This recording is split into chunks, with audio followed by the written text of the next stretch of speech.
Hi, this is Lisa Phillips with My Soul Powered Life, where I show you how to find your soul type, your soul gifts, and your soul purpose so you can live an easy life of abundance. So today I want to talk about Chinese numerology, which is amazing. Like all numerology is amazing, and they're all very different. So there's Western and there's Chinese, and they both will tell a lot about you. Personally, I like the Chinese because it was more about your personality and what you're supposed to work on in this lifetime on your personality, and it'll tell you exactly what's wrong, or what you're having trouble with and what you need to do to not experience as much heartache and frustration. On the other hand, Western numerology is really good because it tells you about your innate abilities. Like, I'm a healer. I can do an angel energy healing. I can talk to angels, I can channel, I can communicate with them, and I can also draw their healing down and heal people myself. I've healed myself of many things, my daughter and my family, my mom when she lets me sit her down. So in my Western numerology, it shows that. It has that I'm a healer. So Western's good for those soul level gifts that you have and those soul level aspects that shape your entire interaction with the world. Whereas Chinese is about your personality and your special gifts. But different gifts. It's funny, like they're both you, right? But one talks about this part of you and this talks about this part of you. And my goal is to help you find all these parts that make up. So when you hear what your soul purpose is, you're like, da! Ta-da! Well, once you look up all these gifts and stuff, you understand immediately what your purpose is, right? So let me talk about what I love about Chinese numerology. Western numerology was really good. A lot of you guys know me from my real estate investing business. I help people build real estate and post portfolios, even if you don't have a ton of cash. It's like the most modest way to get in there so you can get cash flow, passive income, and start investing. And so you would not be surprised if you came from that audience and find me randomly to know that my Western numerology shows that I have the heart of a banker, an accountant, and that I'm practical, right? And so if you look at any reviews of my site, they're like practical, practical, practical. You like that. That's it.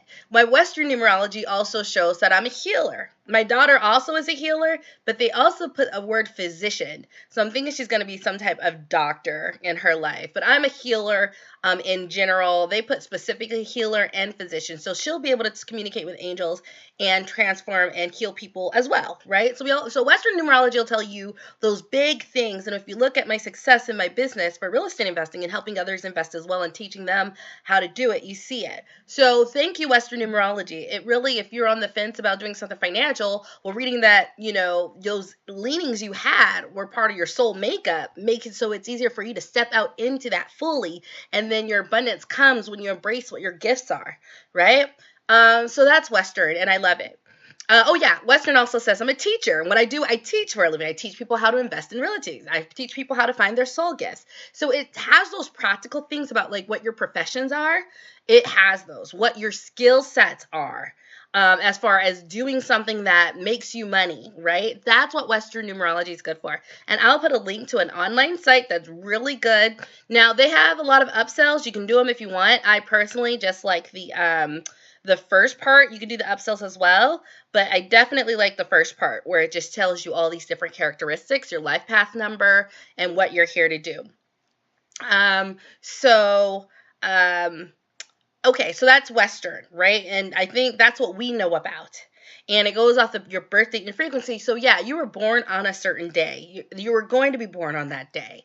Period. So that's the interesting part. Your name is your name for a reason. You didn't just get that name. Your name has a certain frequency, and Western numerology sort of takes that into account, which is amazing. So my daughter was going to be Layla. I was going to be named Lisa. You think, oh, I just was inspired by it. You were told. You just didn't know you were told. You just thought it came from you. So Eastern numerology, and it just saved my marriage, okay? So let me go into how it saved my marriage. So I'll get to the marriage part later, but I'll show you what it told me about myself that made me, like, on the day, it's like the second time me and my husband were like serious about talking about divorce, right? We go there and then we get pulled back. Spiritually, like, the world is on our side to stay together. So we just have to learn, and through that learning, our sole purpose of being together, which is me learning patience, kindness, understanding of other people's journey, and him learning how to act, do, and actually create and do what he says he's going to do. Like, we're supposed to learn that from each other. The universe really helps us with that. But in Eastern numerology, it's wonderful. It talks about your personality. It talks about your life path, but in a different way. And I think the most important part are your arrows of strength and your arrow of weakness. So let me talk about what those are. So I'll link to this book, is one of the books that I read. And I will link to it. It's by Richard Wester. He's like a New Zealand guy, Westerner guy, who went over and researched this to bring it. But sometimes you need a wealthy Westerner who can go over there with their money, find the information, and translate it into English so that we can consume. So, I always look at people a little funny if it's like a non-Indigenous person or non-Indigenous to that race sort of talking about it. But then sometimes it's like that's the only way you're going to get the information if someone doesn't translate it. Your life path number is very good too. It actually had some traits, and I'm going to be honest right now. Some of those traits aren't positive, but it was dead on. It was just talking about how I work hard. I'm practical, conscientious, diligent. Yes, that is me. That's why it's so hard in real estate investing. People want to meet a partner, but it's hard because I know my work ethic is 20 times everyone else when it comes to a goal and the focus, and I don't get distracted. That's just not everyone. So it's hard for me to partner because it's like, there's not too many people who are that diligent and focused. And if I found someone, great. But the negatives were there as well. They're like, people like you don't like to be restricted, and so you overcompensate by being dominant, and you can be abusive. I know before I matured, I could be quite cutting because I didn't have I wasn't always thinking about the other person's feeling. I was just like, you're getting in my way, so you have to pay. I've been cured of that. So life has a way of like teaching you can't always do that, right? But definitely it has the negatives as well as the positives. And that's what I appreciated about, because I could see that. I could see what my arrow of strength and weaknesses are. And that's just something that you just don't hear anywhere. In Western, yeah, you're a healer, you're a banker, you're this, but they don't tell you, you can be an asshole sometimes, Lisa. You need to stop. You need to stop trying to change people. Literally what it said. Your life will be a lot better if you start accepting people as they are. FYI, my husband's here for that. So I can start accepting people as they are instead of trying to push them and prod them to be what you want to be. Because you're you, they're them, they can't be you. You need to learn to accept that and navigate around it. You can still have your boundaries, but you need to learn how to navigate around it. And I just love that. So one of my arrows of strength is that I am action. So action is my arrow of strength. And it's funny because I know I've gotten some ideas on real estate and others. I was like, yeah, let's buy some land. And I was like looking into it. I was about to do it. And they were looking at me like, what? Are you serious? And I was like, yeah, we said it, right? So like I was given that. I found out my sole purpose was to teach millions how to find their truth. I just went for it. I didn't sit there and go, well, maybe I can't do this because I don't know it. No, I don't do that. That's not me. Like in me, that is a gift. I will take an idea. I will create the action. I will be strategic enough to make it a reality. It just is what it is. I've done it in every aspect of my life. I can be quite forceful. Someone who does that, quite forceful. So my interactions with people is something I need to learn. Because you swept up in a wind. Oh, you're not coming with me? Well, you need people to come with you. You're not doing this alone. And if you have an attitude of like, we got to get this done. And that, like I said, that dominant personality when it comes to different projects. Well, yeah, that causes problems. So, so it's just, but the positive was, that was my arrow of strength. Some people have arrows of strengths and weaknesses. Some have just one or the other. And it's a gift. Like, I love the fact that I could take an idea and make action. I said nothing but passive income since 2009 when I started real estate investing. And then I started my online coaching business, and then I made, passive income within that. And now, and I was like, oh, I need to do this so I can travel. And this year we're literally putting our house on the market in 4 weeks. we're going to sell, and we're going to go travel abroad for 2 to 4 years. I want 4 years. My husband wants 2. So we'll see where we compromise. Right? So everyone's like, wow, that's amazing. And for me, I'm like, no, that's just something I said I was going to do. We're going to do it. What's next? You know? And, like for me, that's as natural as breathing. That is a gift. Of course, it has negatives. I just told you what the negatives were. It is hard to work with me. I've had to learn a lot dealing with people, because when you're that certain you can create that action, well, that's not everyone else's gift. And you require other people. So it has been a learning emotionally to get here. I just wish I would have known about this sooner.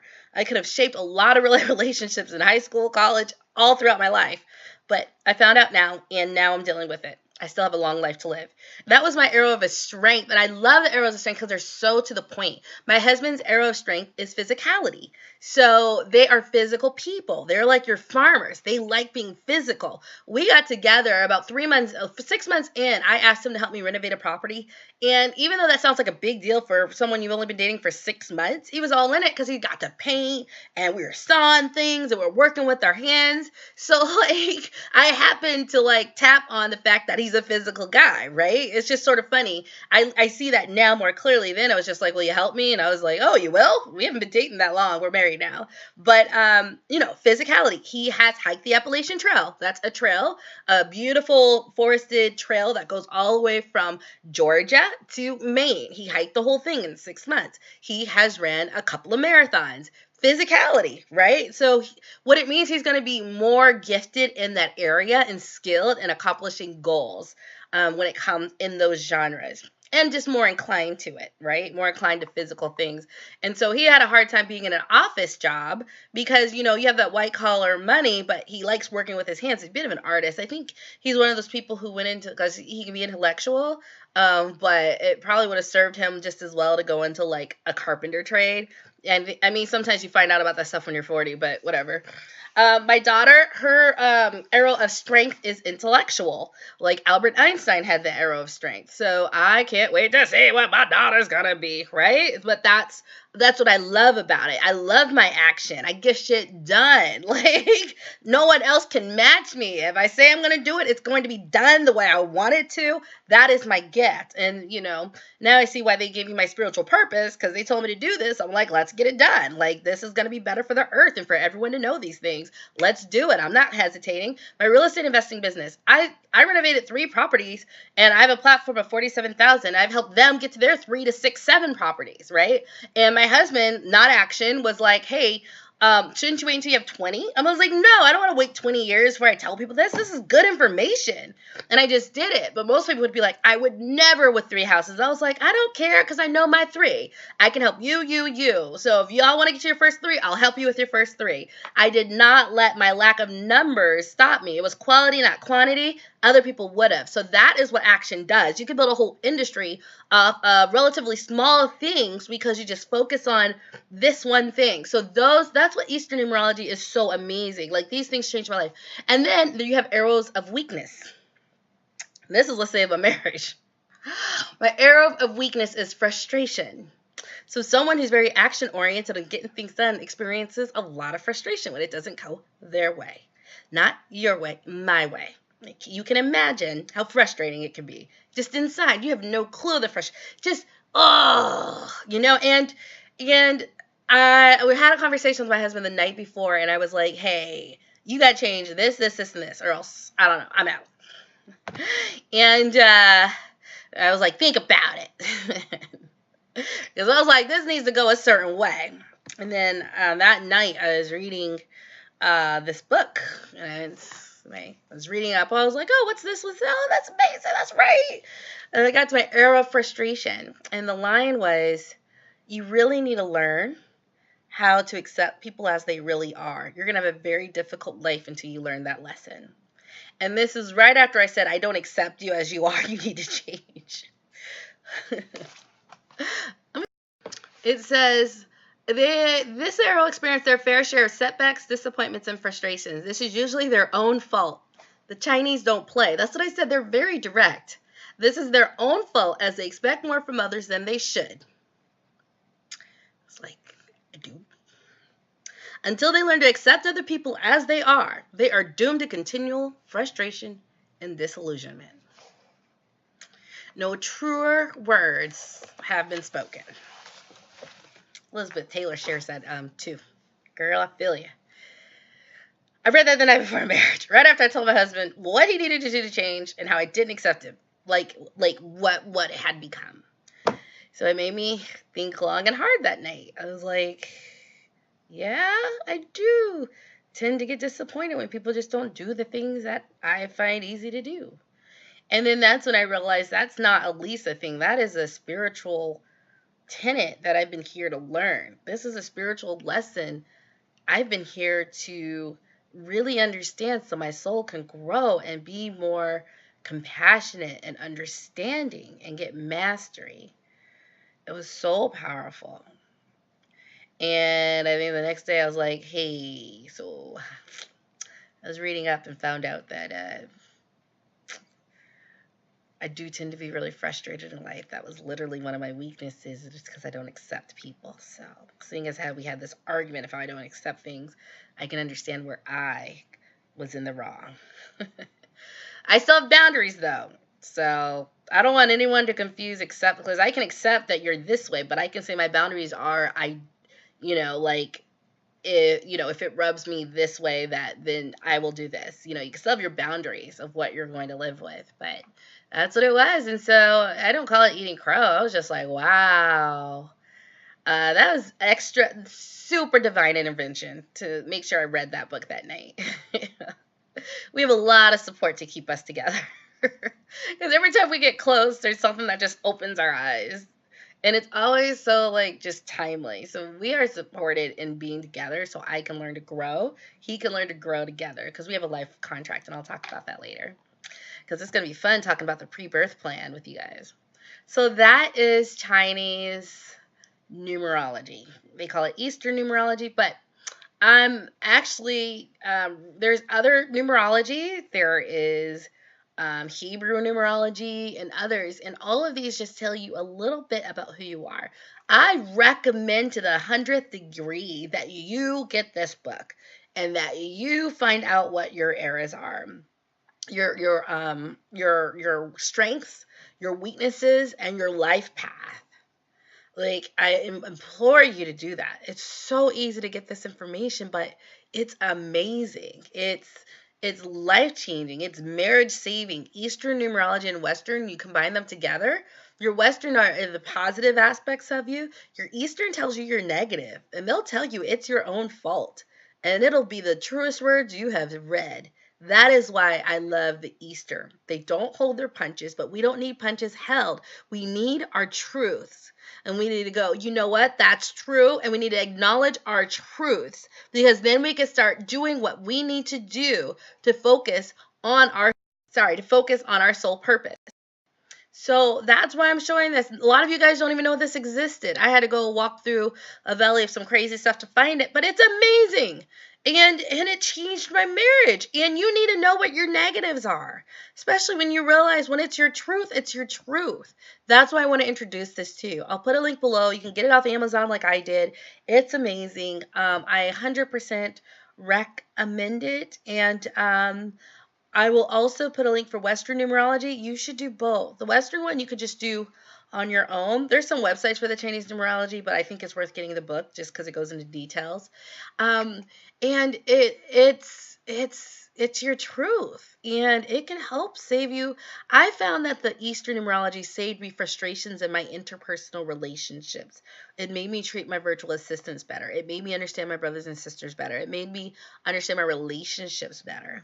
And when relationships go wrong in my life, I now see it with clear eyes, that what I'm supposed to learn.